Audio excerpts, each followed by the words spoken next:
Shopping करिए now, bill भरिए letter. क्या आप 1.5 लाख रुपए का आईफोन मात्र 6,000 रुपये महीने की किश्त में लेना चाहेंगे?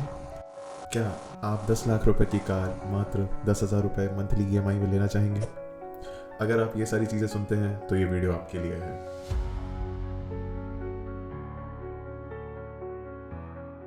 कैसे हैं आप लोग? उम्मीद करता हूँ आप सब लोग अच्छा कर रहे हैं, अच्छा करने की कोशिश कर रहे हैं।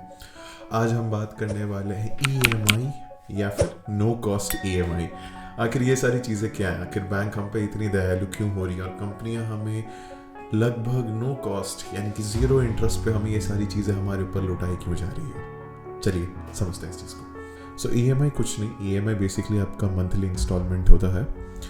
आप कोई चीज़ खरीदते हैं जो बहुत ज़्यादा है, आपके पास उतने सारे पैसे नहीं है एट अ टाइम, तो आप EMI ले लेते हैं और उस चीज़ों की किश्तों में आप पेमेंट करके वो चीज़ें ले लेते हैं। अब इससे दिक्कत क्या है? दिक्कत ये है कि हमारे पास जितना पैसा होता नहीं है, हम उससे कई गुना ज़्यादा चीज़ें खरीद लेते हैं और हमें कभी एहसास ही नहीं होता है कि हमने इतनी सारी पैसे हमने कहाँ खर्च कर दिए। और जब बात आती है इनके बिल्स भरने की महीने के एंड में, तब हमें पता लगता है कि हमारी बेसिक ज़रूरत की चीज़ें भी हम लोग नहीं खरीद पा रहे हैं और ऊपर से ये EMI भी पेंडिंग है। और जिस मोमेंट पे आपने एक भी EMI मिस किया, बस आपने इसी का इंतज़ार करती है। जिस मोमेंट पे आपने एक भी EMI मिस किया, इस आपका क्रेडिट स्कोर तबाह कर देते हैं। ये बिल्कुल भी दया नहीं दिखाते हैं। ये आपका क्रेडिट स्कोर जो 700 के आसपास होता है, उसे तुरंत गिरा के ये 600 से भी नीचे ला देते हैं। अब मैं आपको बताता हूँ इससे क्या फ़र्क पड़ता है। अगर आपका क्रेडिट स्कोर 600 के आसपास है तो आपको शायद ही 20 या 25 लाख रुपए का लोन मिल सकता है। हाँ, इसमें आपकी सैलरी भी डिपेंड करती है, पर बैंक आपको इससे ज़्यादा लोन नहीं देगा। अब भविष्य में अगर आपको भगवान ना करे, पर अगर आपको लोन लेने की ज़रूरत पड़ जाए या आप बिज़नेस में एक्सपेंशन करना चाहते हैं, ग्रोथ दिखाना चाहते हैं, तो अगर आपको ये ज़रूरत पड़े, बैंक आपको पैसा देगा ही नहीं। और अगर आपने 5-6 साल मेहनत करके अपना सिबिल भी सुधार दिया, तब भी आपके सिबिल पे हमेशा ये दाग रह जाएगा कि आपने ये EMI मिस कर दी। हमारे देश में पहले लोग पैसे बचाते थे। आप मम्मी पापा से सुनते होंगे कि ये सारी चीज़ें क्यों खरीद रहे हो, जो तुम्हारे कपड़े हैं वो तुम्हारा छोटा भाई पहन लेगा, और जो चीज़ें बड़ी भाई की होती थी वो छोटे भाई को दी जाती थी। नई चीज़ें कम से कम खरीदी जाती थी। अगर आपको पता हो तो हमारे घर में ऐसा ही होता हुआ है, आपके घर का पता नहीं, बट ज़्यादातर इंडियन मिडिल क्लास के घर में ऐसे ही होता हुआ है। जो बड़े भाई का है, जैसा बड़ा भाई और बड़ा हो जाता है तो वो छोटे भाई को दे दी जाती है, उसकी बुक्स छोटे भाई को दे दी जाती हैं, उसके पुराने यूनिफॉर्म्स जो छोटे हो गए हैं वो छोटे भाई को दे दी जाती है। इस तरीके से चलता है।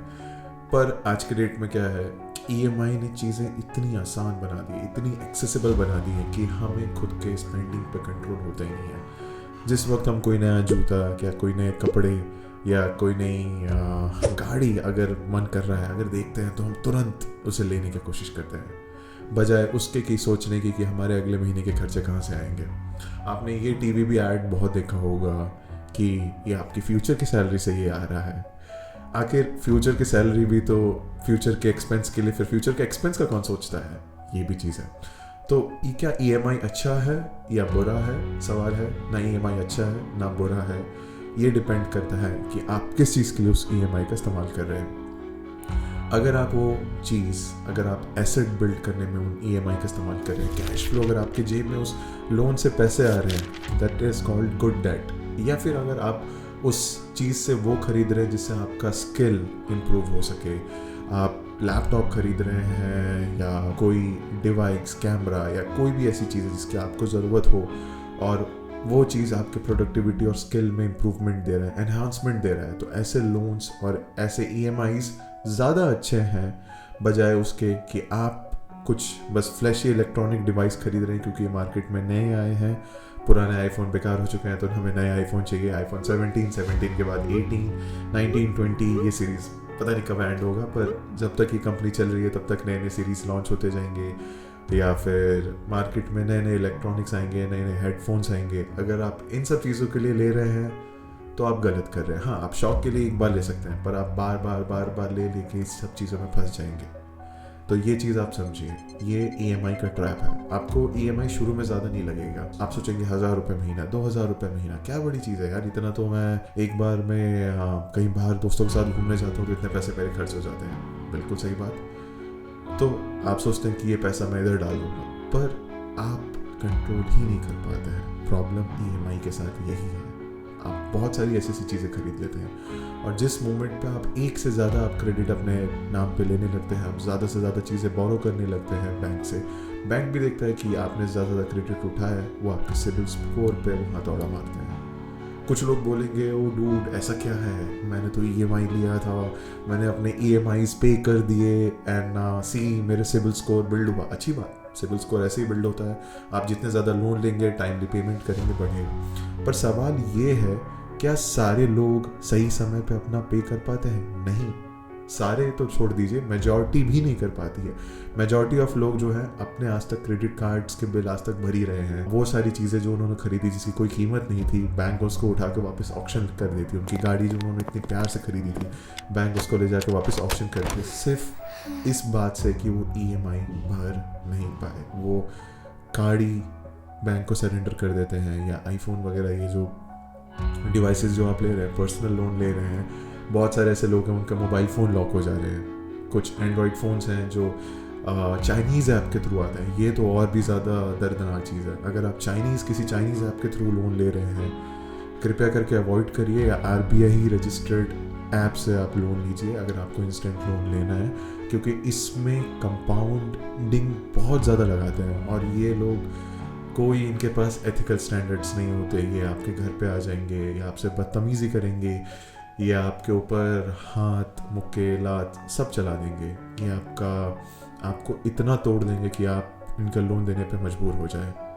और अगर आप इनका लोन दे भी देते हैं इतना टूटने के बाद किसी तरीके से, तो ये आपका सिबिल बर्बाद कर देंगे। और मैंने जैसे कि पहले बताया, एक बार आपका सिबिल बर्बाद हो गया, वो ज़िंदगी भर वो आपके नाम पे रहेगा, कोई भी बैंक आपको लोन देने से कतराएगा। इन सब EMI से बच के रहिए। ये जो बैंक जो भी क्रेडिट कार्ड्स वगैरह दे रही हैं, अगर आप डिसिप्लिन हैं, अगर आप कंट्रोल कर सकते हैं अपने नर्व्स को, अपने स्पेंडिंग को, तो आप खुशी से ये चीज़ें लीजिए। आप टाइमली अगर पे कर रहे हैं, बहुत बहुत अच्छा चीज़ है आपके लिए। अगर आप नहीं कर सकते, आप इन सारी चीज़ों को अवॉइड करिए।